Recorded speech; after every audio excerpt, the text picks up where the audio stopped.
Hello everyone, welcome back to Football Fundits. It's Animesh here.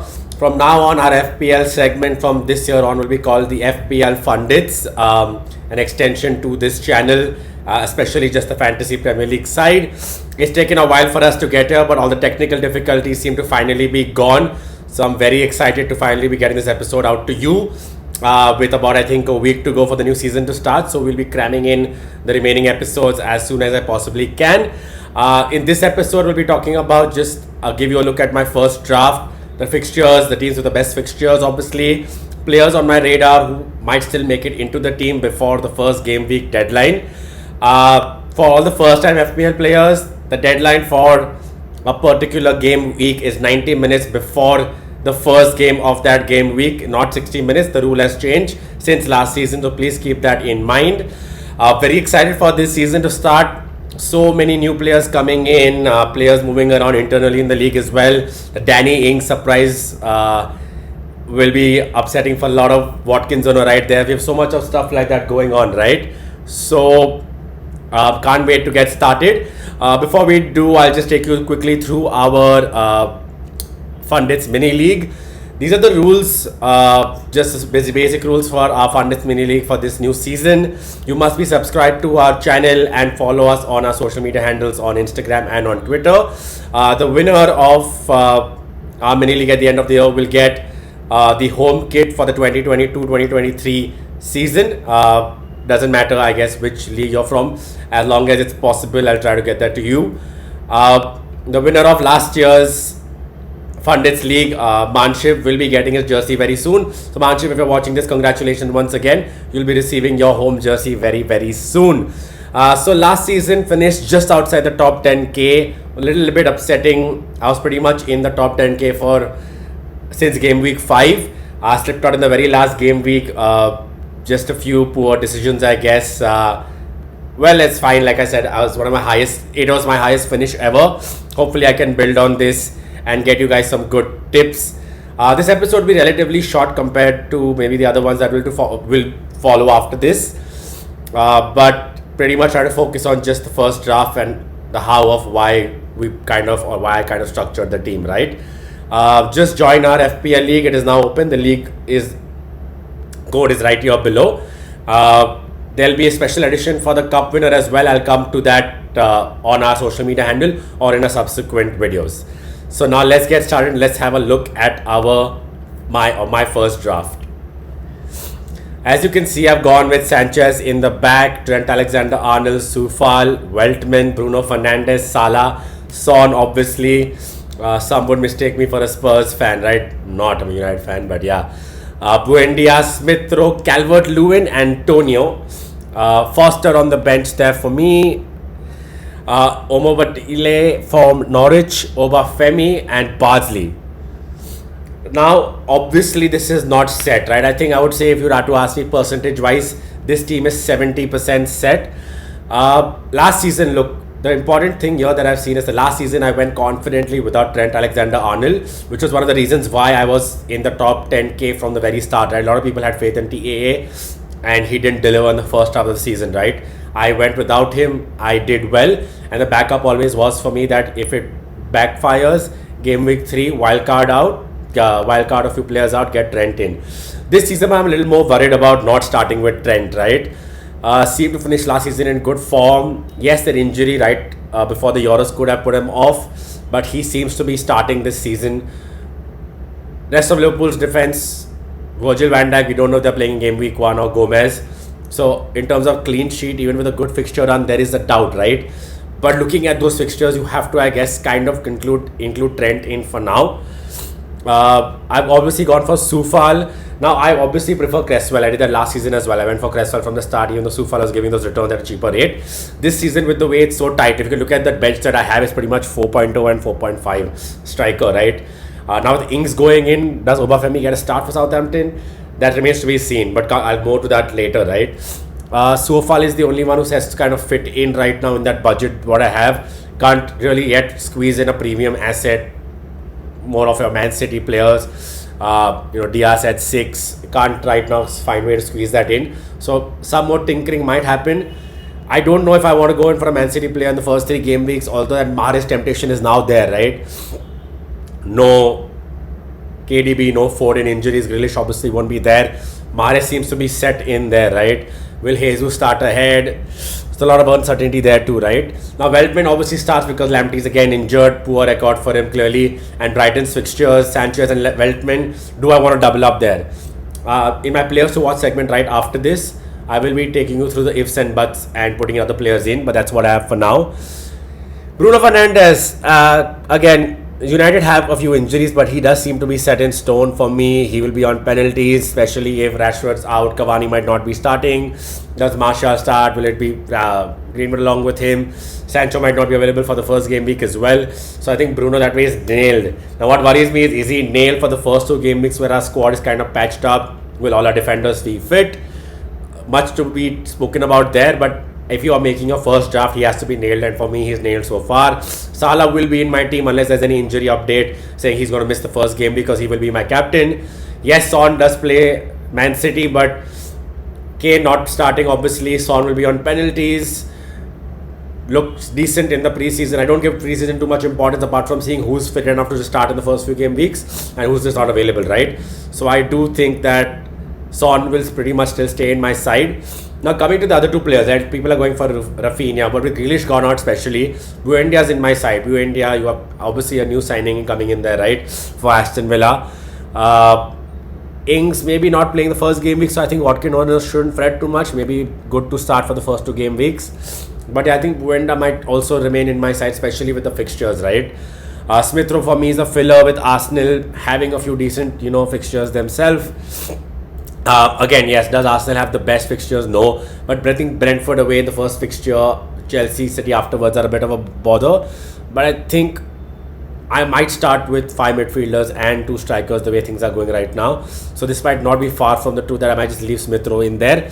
Unless, of course, I make a few moves, downgrades on. I don't know if I want to do that, but maybe if I downgrade Son, money options open up, right? Smith Rowe could go up to a Rafinha 6.5, Buendia 6.5. But more to that later. Antonio, obviously, with West Ham's fixtures looking decent. West Ham have Newcastle, Leicester, Crystal Palace, Southampton, and then United. Decent fixture, seems to be fit. A bit of a worry for me is looking at the rest of the West Ham side, how they start off the season, right? So I think I might start with Antonio over Tony, the way it's going for me right now. Calvert-Lewin, I think, definitely will be exiting my team. Richarlison might not be back, obviously, for the start of the season. How will they start or feature under Rafa Benitez is something that remains to be seen, right? So I think Calvert-Lewin going down could downgrade that to a Tony, could downgrade that to another striker, which frees up money, which can then help me upgrade a Soufal up to a 5.5 Digne maybe, or even possibly look at Man City after game week 3. Look, I don't want to fix in transfers for particular game weeks, so I don't like doing that. I just keep a plan. It's good to have a plan looking at the teams with the best fixtures, which is why I'll come to the fixtures next. But what I want is that I do want a bit of a more playing bench. Last year's COVID worries is something that people have to forget about, though. Last year we had a slightly more better options on the bench, worried about who might miss because of COVID, who might start fixtures. This season so far doesn't seem to show any of those signs. Things should be normal.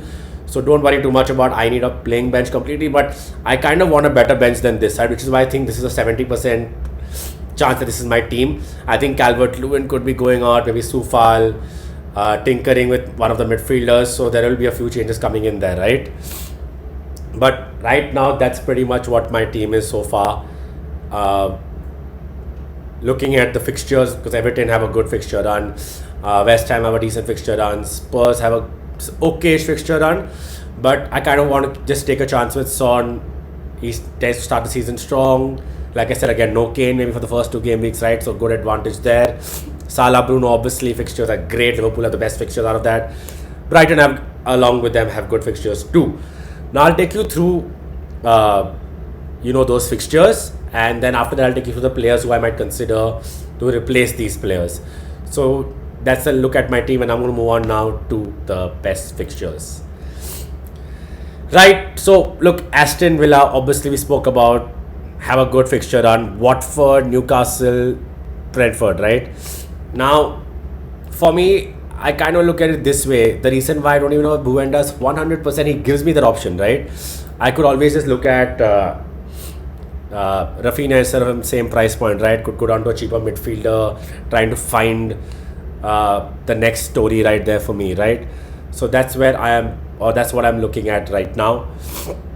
But Watford, Newcastle, Brentford, before you do Chelsea, Everton. When it comes to game week 4 and 5, Chelsea, you can always look at bringing in your City assets. You could look at seeing who's doing well at Chelsea yourself. You could always have a game plan to take out a Buendia if you still have him, right? Or a Watkins. So first 3 game weeks ideally is what you should be targeting at least. Looking in the same way at Brighton, right? Burnley, Watford, Everton. Promising fixtures with Brentford and before Leicester come in. And even Leicester, looking at the injury concerns, they might not have Evans, they don't have Fofana. Harvey Barnes is back though, so maybe there is some more attacking content there, but I think enough for the price point to keep me happy for the first 2-3 game weeks at least. Everton seem to have the best run again out of these top 3 sides here. Southampton, Leeds, Brighton, Burnley, Aston Villa, right?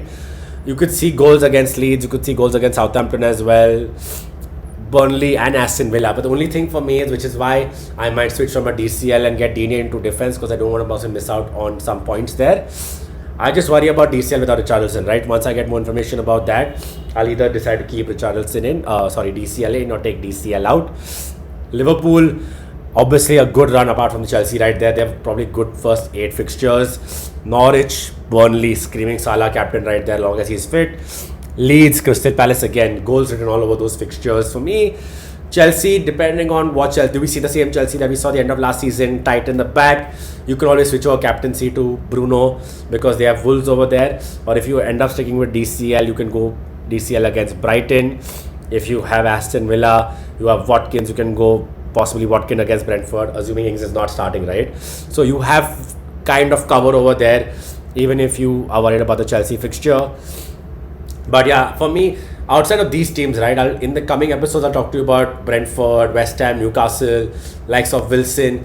They also have good, decent first 5 fixtures, first 6 fixtures before you can turn around and look at the likes of even Arsenal. I think Arsenal, after Man City, they have Norwich, Burnley, Spurs, Brighton. Brentford have a good fixture run. You know, they have Arsenal, Palace, Villa, Brighton, Wolves before they get in Liverpool. Newcastle, like I was talking about, they have West Ham, Villa, Southampton. United is a tough fixture for them. Then there's Leeds, Watford, Wolves. Technically a good fixture run for Newcastle, but you just can't trust them, right? So I'm not including them in this main fixture list. Now, when do you bring in City players? When do you bring in Chelsea players, right? I'll talk more about this in the next episode. But look, City played Tottenham. Then it's Norwich, Arsenal, Leicester. Arsenal, Leicester, with the worry is only City's rotation, right? People say Mahrez is more set in stone this time. It does seem so with the injury especially, right? But he's always flattered to deceive. He always doesn't end up giving the returns. So you do still want to consider Mahrez at 9? Or would you still just consider looking at players from, other teams especially, right? There are other players available. Like I said, you could go look at Jota. You could develop on Jota and Salah 7.5. Okay, Jota starting in midfield. You could, if Chelsea is doing well, look at Ziyech as well. So I'll give you more of that in the next segment. Chelsea, right? They have Palace, Arsenal, Liverpool, Villa, Tottenham, City, Southampton. So you could assume for the first 7 fixtures doesn't look too great. Maybe apart from Southampton in game week 7 and game week 1, which is Crystal Palace. You could take Ziyech if you wanted. It's just that, again, do not know how this team starts, right? Who does Lukaku come in? Obviously will not be there for the first game week. Would probably miss the first 2-3 game weeks even if he does come in. But how does the squad look, right? Ziyech does seem to be more nailed on, which is why last season I was really gunning for him. And I think maybe this season again at a price point is worth keeping an eye out him, and obviously as well as Havertz. But I don't know if I can risk going in game week 1, right? Jota, if he's starting, definitely a better appeal, especially with those fixtures. That is something I want to keep an eye out as well. Alright, let's move on to the other players that I was talking about. So right, this is what I'm talking about, the other players, right? So Rafinha instead of Buendia obviously is one of the like-for-like replacements you can see at Leeds right now. Leeds fixtures are United, Everton, Burnley, Liverpool, and there's Newcastle, West Ham, Watford. So it kind of opens up, you can say, after game week 5. United could be a tough opening fixture for them. Depends on, like I said, for me the worry is for United fans like myself, it's not as easy as what we would saw them playing last year, right? United has a few players missing.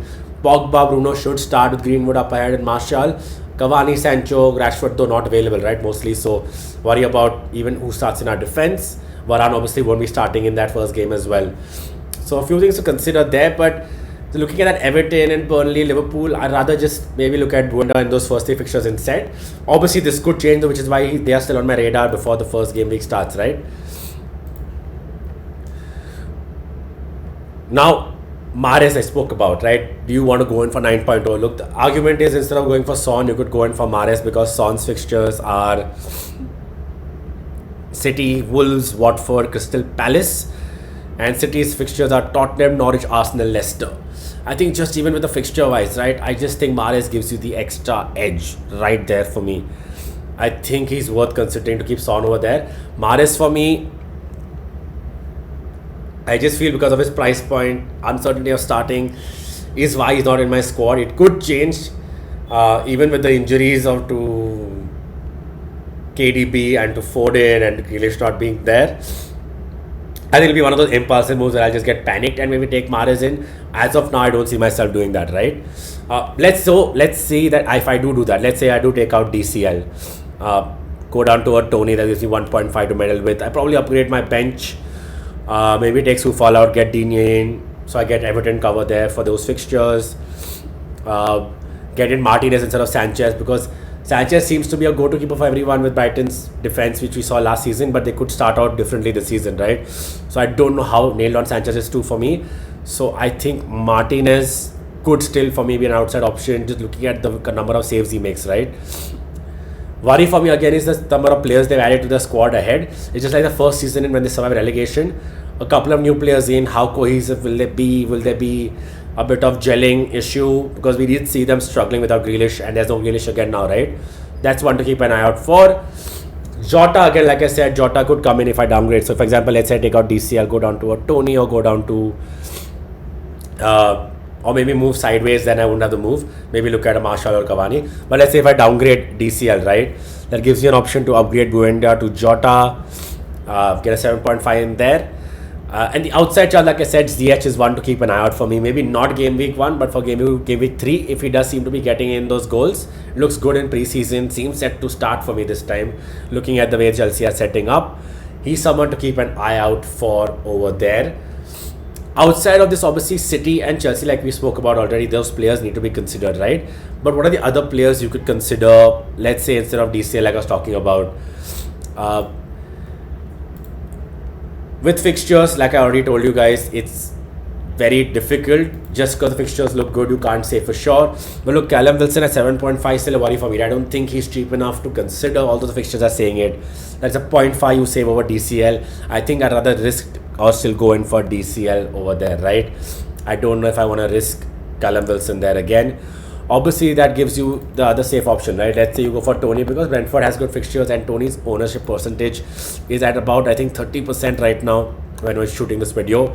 6.5 again, so that gives you 1.5 to add to your midfield. You could upgrade Buendia to an 8.0. See, in my case, I have Smith Rowe, right? I could move Smith Rowe out as well from a 5.5, go up to someone with a 7. Or I think the logical thing I would do is probably just upgrade my my defense. I think the way I am right now, I'm just not too satisfied. I think it's a little too weak. So either I'll try to upgrade Soufal up to a Digne or look at other premium defenders who are available at 5.5. I mean, it's not like there are... See, with City also, right? It's a little difficult. You have Stones at 5.5. Does he start the season? Does Laporte and Diaz start? You also have Cresswell at 5.5, but I think the season between Cresswell 5.5 and Soufal, I might still lean towards Soufal if it comes down to that is. Shaw and Maguire United. Shaw should be starting at 5.5 again with attacking ceiling, could be a good option. Outside of all of these, obviously you have Rudiger, Chelsea, if they do defensively look as good as they were looking last season. I think they're a good team to consider, right? Chilwell at 6.2 is a bit out of range, I would say, for not being sure that if he's going to start or no. So he's someone we would consider or keep in the mind for after game week 5. Rudiger 5.5 probably would be a safer option if you want to go in from the start. I would still stay away from these players though, right? Looking at just the fixtures. So United, Liverpool do seem to be the way to go. Leeds, Aston Villa after that. People ask me about Leeds, right? What about Dallas? He's now moved to midfield, 5.5. Look, he had about, I think, 8 goals, about 4 or 5 assists. It's not bad for a 5.5 player, but just looking at the way Arsenal might line up, right? I would probably go for Smith Rowe there. I think he would probably be a starter. I'd probably consider Smith Rowe if he plays a pivotal part under Arsenal to kind of consider him over there. But you know what? That's pretty much it for this episode. What I'm going to try and do is that in the next episode, I'm going to try talking about more about exactly what budget players are available, more detailed look at more players to watch out for before game week 1, who are the players you should consider who are looking fit. I'll try to consolidate all the preseason action and tell you who's looking good, although you don't read too much into it. Like I said, it's just to see who will start the first 3 game weeks, so you have a skeleton team in place and you can plan your transfers a little bit with the fixture difficulty, right? And also try to make a video, like I said, about budget players, about alternate transfers in regarding with your premium assets, and also I'll try to do another video about just how to structure your FPL team and try to help out all the people who are playing FPL for the very first time. You know what? Thank you so much though for tuning in and keeping patience. All your messages so far have been really overwhelming, and I'm so happy that so many people have reached out to us. Please keep hitting us up on social media. We'll reply to all of you. Don't forget to follow us on our Instagram and on Twitter, and subscribe to our channel, especially if you want to be eligible to win the prize at the end of the year for winning our mini league. Do not forget to hit subscribe, because I will be checking on that. I don't want to disqualify you on technicalities, but so much more to come this season. We're so excited. Lot more non-FPL content as well as FPL content. Obviously, this is our first look of our new season. I will be upgrading it more. Technical difficulties hopefully will be gone, and we will see you very soon in the next episode. Cheers, everyone.